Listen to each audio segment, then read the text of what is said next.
اور صبح سے شام تک اپنے دانے پانی کا انتظام کرتے, جمع نہیں کرتے, شام کو چلے جاتے ہیں. ان کو پتہ ہوتا ہے کہ اللہ ہے جو ہمیں کل بھی دے گا. سبحان. تو یہی میں عرض کر رہا تھا کہ قرآن کی آیت کہ بھئی ہر مخلوق اللہ کی عبادت تو کر رہی ہے, انسان کو بھی اپنی تخلیق کے مقصد کی طرف آنا چاہیے. اچھا, اب جو آپ کا سوال ہے کہ اس سے پہلے جو قومیں تھیں, ہمیں قرآن میں بڑی تفصیل سے ذکر ملتا ہے. جیسے ایک مطلب قوموں کا سلسلہ تو بت پرستی کا رہا, جو یہاں پر اس کا تذکرہ ہو گیا. لیکن لوگ بنی اسرائیل کا اس نے پوری جو ہے صورت, اور پھر وہ کیا انہوں نے ایسی نافرمانی کی, جی ہاں کہ جس سے پھر بالکل. اب دیکھیں قرآن کریم کی آیت ہے وَإِذْ أَخَذْنَا مِيثَاقَ بَنِي إِسْرَائِيلَ لَا تَعْبُدُونَ إِلَّا اللَّهَ. فرمایا کہ ہم نے بنی اسرائیل سے بھی یہ عہد لیا تھا کہ تم نے عبادت صرف اللہ کی کرنی ہے. اچھا, یہ توحید تو کامن ہے نا, وہ شروع سے حضرت آدم علیہ السلام سے لے کر اس کے بعد تک. لیکن کچھ احکامات کا اگر ہم تذکرہ کریں, فرمایا وَبِالْوَالِدَيْنِ إِحْسَانًا, والدین کے ساتھ تم نے احسان بھی کرنا ہے. یہ ہمیں بھی کہا گیا, یہ ان کو بھی کہا گیا. پھر فرمایا وَذِي الْقُرْبَى وَالْيَتَامَى وَالْمَسَاكِينَ, کہ بھائی جو رشتہ دار ہیں, مساکین ہیں, یتامہ ہیں, ان کے ساتھ بھی حسن سلوک کرنا ہے.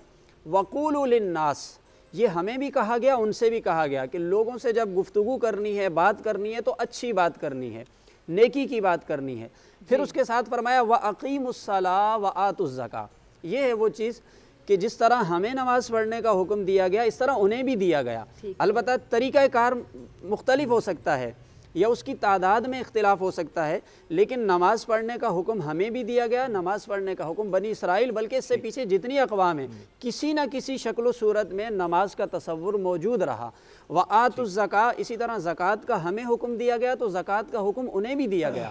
پھر اسی طرح جب ہم روزے کی بات کرتے ہیں, یا ایھا الذین آمنوا کتب علیکم الصیام کما کتب علی الذین من قبلکم, کہ روزہ رکھنے کا حکم ہمیں دیا گیا تو پہلے کی شریعتوں میں بھی روزے کا تصور رہا, وہ بھی روزہ رکھتے رہے. اسی طرح اس دن ہم تقوی پر بات کر رہے تھے, تو ہمیں کہا گیا کہ تقوی اختیار کرو. وَلَقَدْ وَصَّيْنَا الَّذِينَ أُوتُوا الْكِتَابَ مِن قَبْلِكُمْ وَإِيَّاكُمْ أَنِ اتَّقُوا اللَّهَ. ہمیں تقوی کا حکم دیا تو ہم سے پہلے بھی تقوی کا تصور قائم رہا.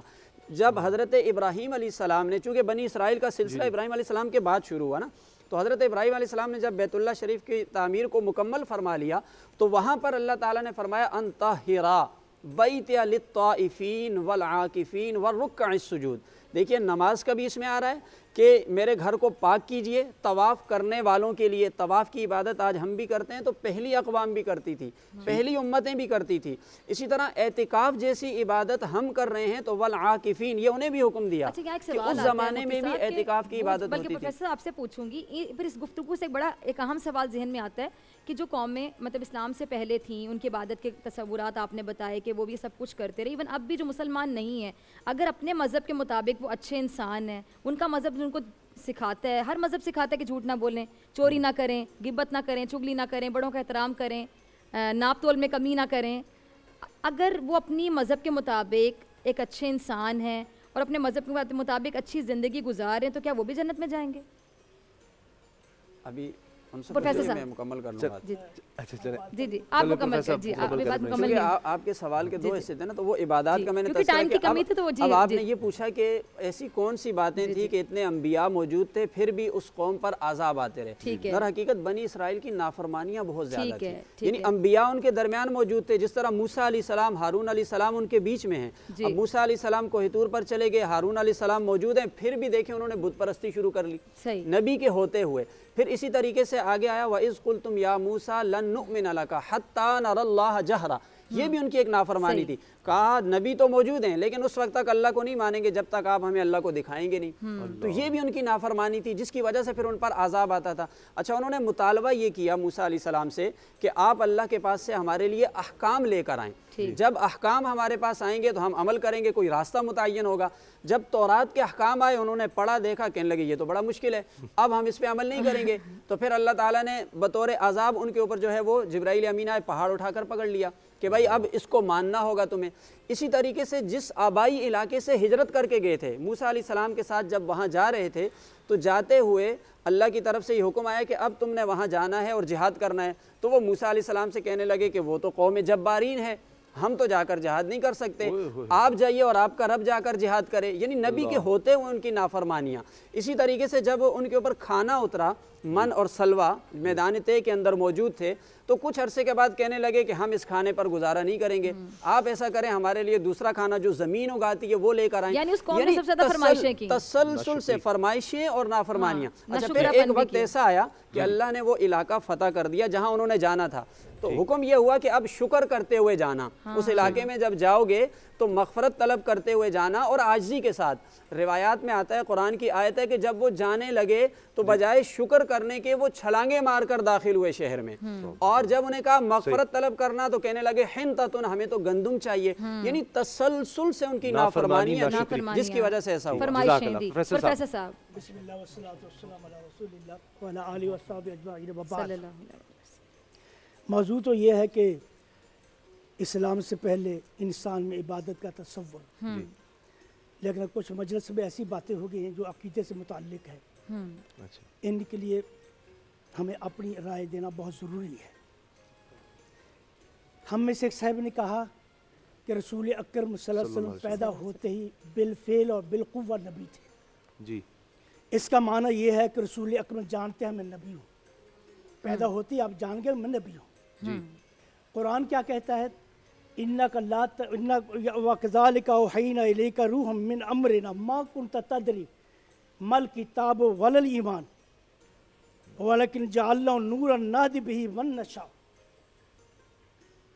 اگر رسول اکرم جانتے تھے کہ نبی ہوں میں، پھر غار حرا میں جب آپ وہاں پر فرشتہ اترا اور آپ گھبرائے حضرت خدیجہ کے پاس پہنچے، اس کا کیا معنی؟ آپ کیا کہتے ہیں؟ انی خشیت علی نفسی، مجھے اپنے آپ کا ڈر ہے، اس کا کیا معنی؟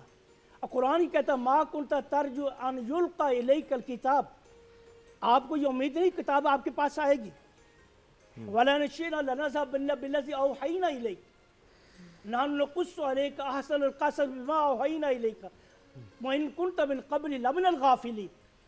تو قرآن نے تو صاف بات بتا دیا۔ کوئی شخص یہ کہے کہ نبی صلی اللہ علیہ وسلم پیدا ہوتے ہی بالفعل بالقوہ نبی تھے، اس کا معنی یہ کہ آپ سب شریعت کو جانتے تھے، اور جب کہ آپ شریعت آپ پر آہستہ سے نازل ہوئی، اور آپ اس وقت جب آپ حضرت خدیجہ کے پاس، حضرت خدیجہ نے آپ کو کیسے ڈھارس بتائی، برکت بن نوفل نے آپ کو کیا بتایا، تو یہ چیزیں جو ہے یہ چیزیں ہمیں قرآن کی نصوص کے خلاف ہے۔ اور دوسری بات کیا یہ کہنا، دیکھو حضرت ابراہیم علیہ السلام کوئی کسی کا ذمہ دار نہیں ہے۔ حضرت ابراہیم علیہ السلام کے والد کافر تھے، مشرک تھے۔